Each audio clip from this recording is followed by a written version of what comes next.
Good morning. A warm welcome to you. I hope that you have weathered the crazy storms that have hit a huge part of the United States this weekend. And if you are able to see me right now, then of course you have power. And I was so worried today that we wouldn't have power to actually talk to you all. So thank you so much for joining. So in the chat room, please do put down some information about where you are watching us from. Let us know how you got on and all of that good stuff. So I'm really excited today because I have a very special guest and she's a very dear friend. And I wanted to talk today about the amazing human touch that we have. And I wanted to dive in more from the consumer's perspective on everything that we do. And good morning, Becky. Welcome. Boca, that's a nice place to be. That's nice. So I just wanted to share some ideas around what it's like to have that. Well, okay, let's go back a moment. I don't know how many of you relate to this, but when we're into hair and we're doing our technical stuff, we can get so focused on the challenges, the art of doing beautiful technical haircuts. Do you agree? Oh, thank you, Leah, for your kind comments. So we have those challenges, right, of being so focused on the technique. Sometimes we can negate and think, well, the face shape doesn't quite work for this hairstyle, and we don't realize it till the end. How many of you relate to that? So we're so focused on the technique that it's not until we step back and we're blow drying, we're doing the finishing touches, we go, that's not quite how I thought it was going to be. So we learn through experience, don't we? And one of the things we always learn is if we've taken a little bit more time at the beginning during the consultation, some of the problems we may experience at the end would not have happened. We also know that the number one reason a client leaves the salon is that she's looking for something new. How many of you actually reach out and you say to your client, are you ready for something new today? Are you content with where you are? Are you open to some new ideas? Because that's the courage question, isn't it? And so it's so easy to play it safe. And I know when to play it safe for sure, but I know also when to take that chance, because that chance could take me somewhere else.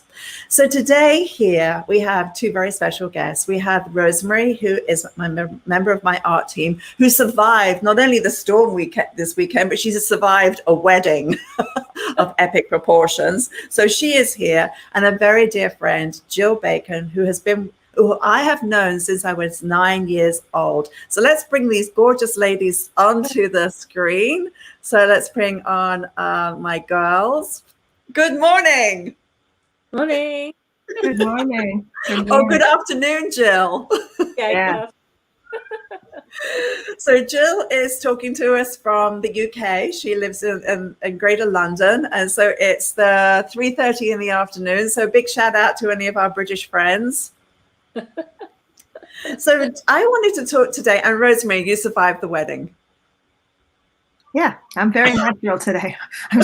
I'm still trying to grasp everything, but you have some friends from Amsterdam. You have a lot of international friends today, Amsterdam and Jerusalem. So hello, everyone out there. So Jill and I have always had rich conversations about fashion and style and so on. And Jill has taught me a lot. And Jill, I don't think you realize how much you've actually taught me over the years. I can't believe I've taught you anything, Dave. Oh yeah, we used to be ballet partners. We would do ballet together, didn't we? Horse riding, ballet.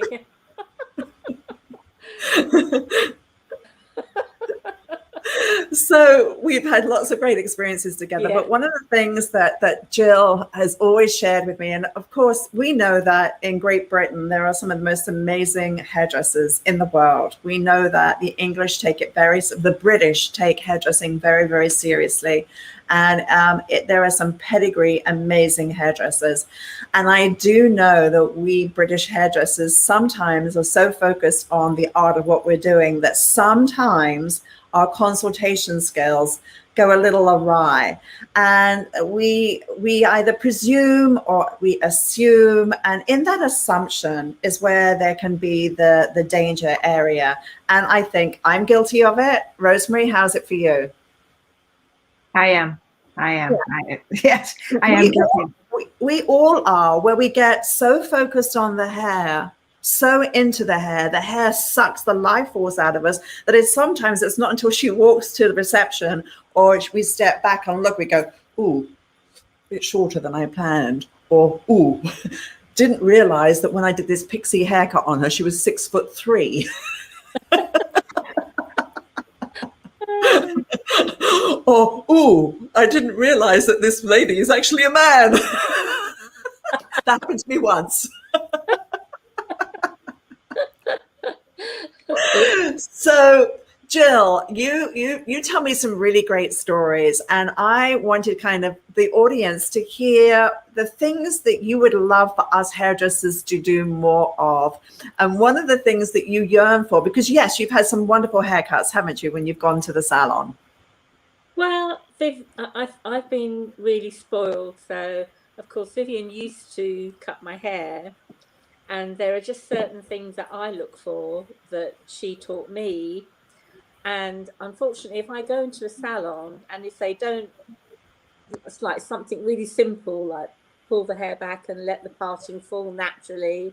Sometimes you go in and they just do it down, sort of put the comb in and scrag it down the middle, and straight away I think, oh no, I don't think I'm going to trust this person. So that's it, I'm out straight away, really. I mean, that's just me because I've been spoiled. But the one thing that, when you touched on the consultation, I do find, and bearing in mind, I don't go up, I don't go into London to have my hair cut. I go locally, but I try to go to like good salons locally, like Tony and Guy, and we have a chain called Rush over here, which are quite good. But I just find that because people have, obviously, hairdressers have a time in these salons, and so as soon as you go in, you kind of know that the countdown has started. So my feeling is, right, come on, let's get this done quickly. Okay, so you go in. What are we doing today? That's the standard. What are we doing today? So basically, you tell me what you want, and I'll try and do it. So there's no, you talk about the hair, and I don't get any of that really. I mean, sometimes you'll go in and you can see that they're really sort of taking care and style it, etc., etc. But I just feel that, I mean, just recently I had my hair done, and I wanted her to try and do some beachy waves going through it, but she ran out of time, and I knew she'd run out of time. And then she said to me, "Oh, but I can do it if you want me to." And it was like, well, I did ask you to, right? Oh, Jill has frozen. So for those of you who are just joining us, we're talking about the consultation. We're talking about what is really important. And I've always felt that we undercharge, and I've always felt that we don't allow enough time. I've always felt that. Okay. Oh, you're back, Jill. I'm back. Okay. Yes. So carry on. I just feel that there's no, that you're not given enough time. Now, whether you have enough time, I don't know, because I don't know, you guys, have you worked in the salon recently, but that's the problem.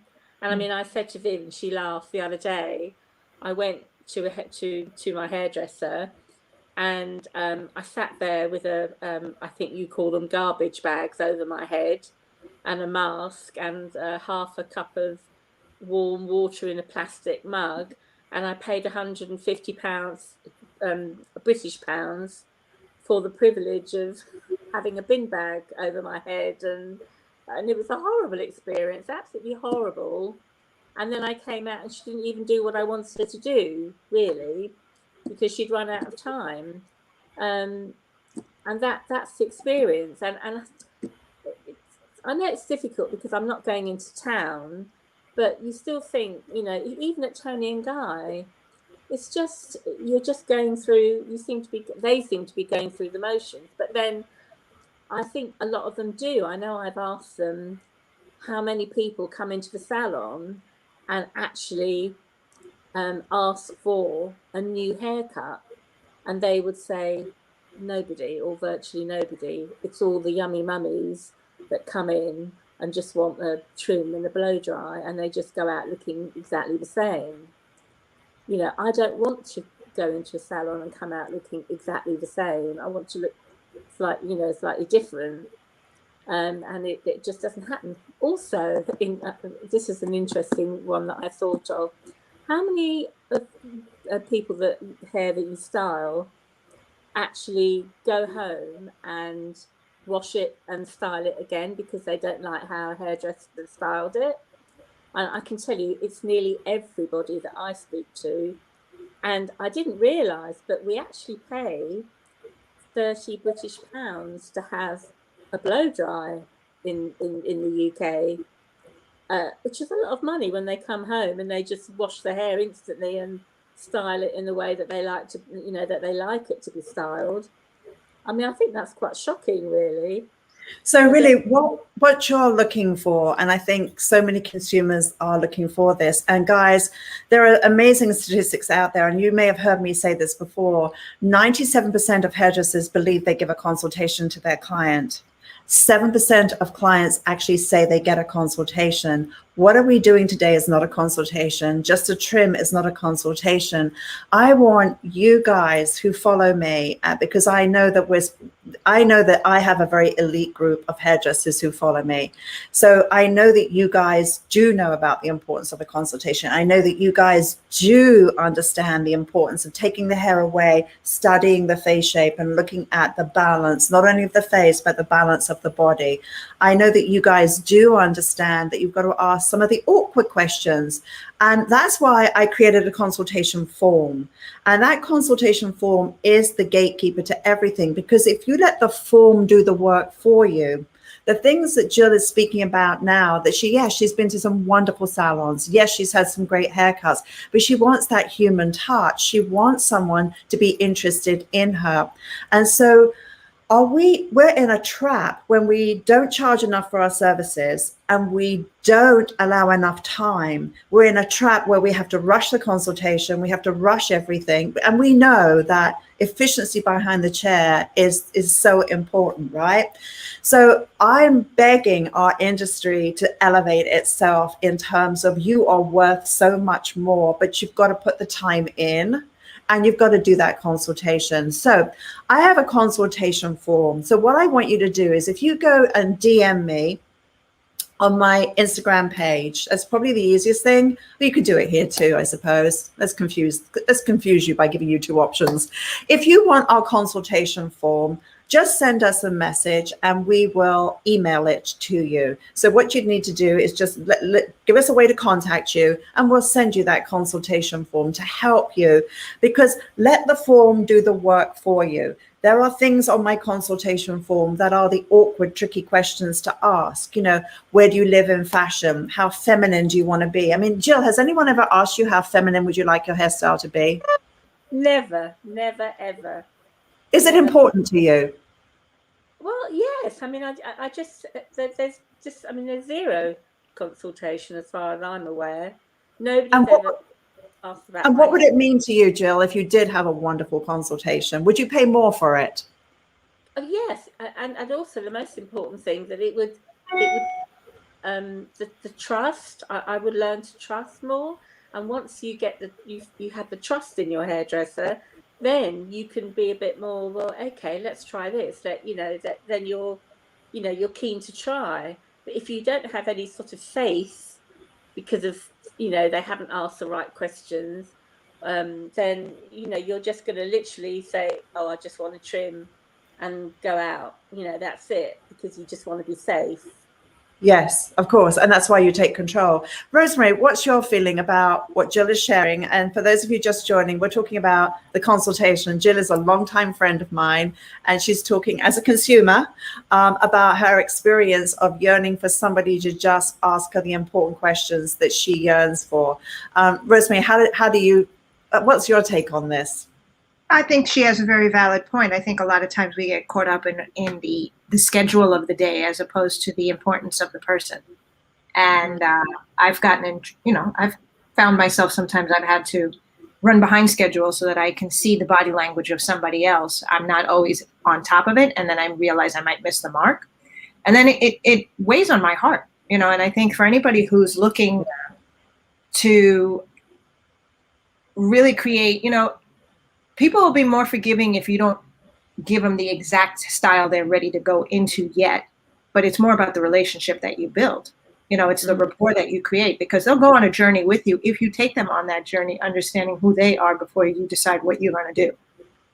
And I think it's important that even as you have that client for years and years, I found myself, don't take it for granted. Just because they're there doesn't mean that they're going to stay with you forever, because they may get bored of you as much as you are of them. And for those of you who are on the site from here in the States right now, and I see a lot of comments and some emails coming up, you can always email education@mackinder.com as well. If you're looking to education@mackinder, MACKINDER.com, to make sure that you can ask for that consultation sheet, because that consultation sheet has helped me a lot. Something that I've seen physically with that person walking in has helped me define, I may have not been on the mark by looking at them. They'll put things there that were not there originally. So I agree. And I'm sorry, Jill, that's happened. And I appreciate you sharing that to the. I mean, it's just the thing is, I've been very fortunate that Viv has taught me a lot. But the trouble is, we haven't got a lot of Vivs or a lot of Rosemarys, and unfortunately, and so I don't know. I think my expectations might be a little bit too high, or they used to be, not anymore really. But it would be nice to go back there. I mean, I'd love to see the consultation form. Is that possible? Yes, yeah, we'll send you it, Jill, because you know what you can do? You can take that in to your stylist and you can give it to them, and it will help them, because we're about, when a problem comes along, and everyone who sits in our chair has a problem. Their hair has grown out, they have a regrowth, their hair is unmanageable. It is a problem, and our ability is to recognize the problem, solve the problem, and meet that client where they are today. Right. Health-wise, emotional, career-wise, life is evolving. And I think that that's the most important thing. And I know so many hairdressers out there are good technically. We're not talking about your technical skills. We're talking about your connecting skills. Because to me, there are 3 qualities that you need to display when you're working with your client. Number 1, know that you can help, that you're a solution to the problem. Number 2, that you care, you listen, and that you're big and brave enough to say, listen, I am going to do this today, but let me just contact my next client, let them know I'm going to be running 10 minutes behind because I've got to catch up somewhere, because this is going to take more. Or I've had people where I know their hair is very challenging, and I say, please be the last client of the day. You take a lot of time, which is good, and I don't want to run over, and I want to give you everything. So that's showing care and trust, saying and doing what you're going to do. And I would rather have someone say, I think that's a great idea, but I can't do that today.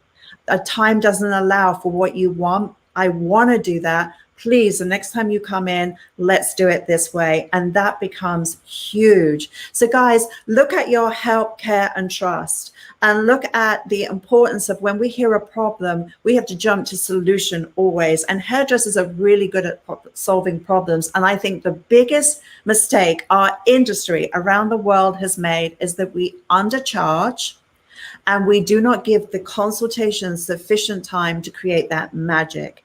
And you can't make good decisions when you're rushing, because it's just easier then to let the client tell you what to do. But truly, you're coming to, when I go to a dermatologist or I go to a doctor, I want their expertise. I don't want to tell them. I can tell them what my symptoms are, but I want them to tell me. I want to lean into them. I would like someone to make my life easier. So it's one less decision I have to make, but I want to be seen. I want to be noticed, and I want to be cared for. And as Jill said, trust to her is so important. And what she's also shared is it's not about the technique of the haircut that's her concern.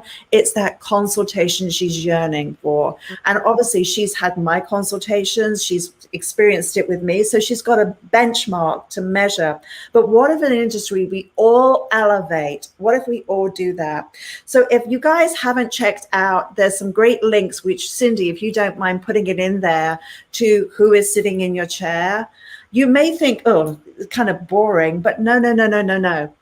I have a course on Hair Designer TV, which is going to literally walk you through how to develop more fashion and style, how to sell through your ideas, how to develop your brand and find out who you are and who you're not, how to really read a face shape, how to actually communicate in a way that elevates your experience and your client's experience. So do check it out. It's there to help you. And for me, when I figured it all out, it was transformative.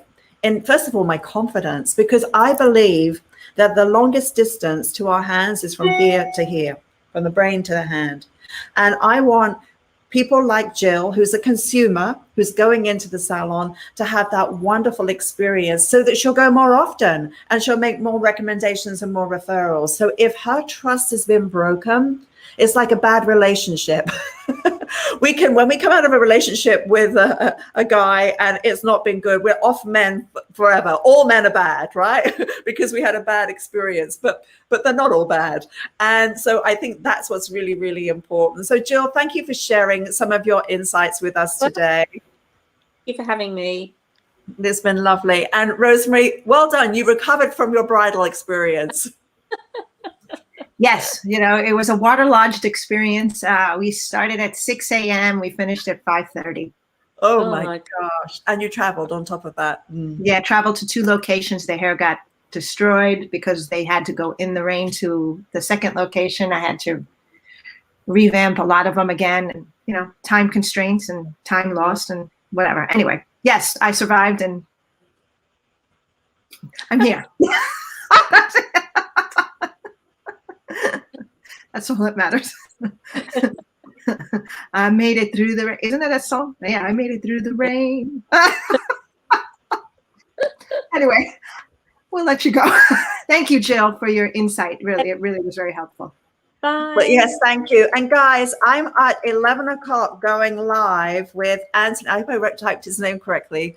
Anthony Whitaker on Clubhouse. So if you have never been to Clubhouse, go there right now, because I am going to be doing an hour with some of the 2 iconic people. Anthony Whitaker, who is Grow My Business, and he is unbelievable, an award-winning artist and powerful, powerful man. And Win Claybar, the founder of all the Paul Mitchell schools. And he is benevolent. He is an incredible man. So these are my heroes. So I am like the little baby here, and I'm going to go off right now and join them for Clubhouse. And we go live at 11 o'clock Eastern Standard Time. So if you haven't been to Clubhouse, there is the link there, and do join us. So Jill, take care in the UK, and I can't wait to cut your hair in person.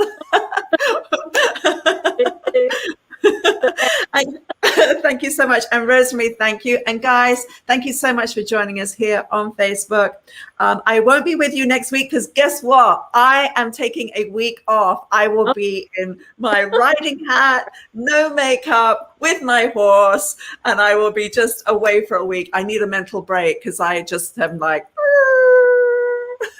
take care, lots of love, and thank you so much for joining. And I hope you got something important to think about as you and how important you are in people's lives today. So go out there and create magic. Thanks, guys. Thank you, Jill. And thank you, Rosemary. Bye-bye. Take care. Bye-bye.